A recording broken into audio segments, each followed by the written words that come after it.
বৈষম্য বিরোধী ছাত্র আন্দোলনে গার্মেন্টস কর্মী নিহতের ঘটনায় হত্যা মামলা হয়েছে দেশ সেরা অলরাউন্ডার ও সাবেক সংসদ সদস্য সাকিব আল হাসানের বিরুদ্ধে। রাজধানীর আদাবর থানায় হত্যার নির্দেশদাতা হিসাবে সাকিবকে মামলার ২৮ নম্বর আসামি করা হয়েছে। গ্রেপ্তারি পরোয়ানা জারি হলে দেশে ফিরে গ্রেপ্তার হতে পারেন সাকিব, তবে এর আগে বিষয়টি খারিজও করতে পারে আদালত।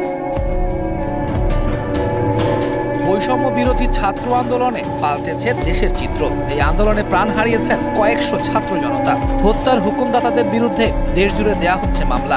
এবারে সেখানে নাম উঠল দেশের ক্রিকেটের পোস্টার বয় সাকিব আল হাসানের। সরকার বিরোধী আন্দোলনে অংশ নিয়ে গার্মেন্টস কর্মী রুবেল নামে এক যুবক গুলিবিদ্ধ হয়ে মারা যান। এই ঘটনায় রাজধানীর আদাবর থানায় হত্যার নির্দেশদাতা হিসাবে সাকিবকে মামলার ২৮ নম্বর এজাহার নামেও আসামি করা হয়েছে।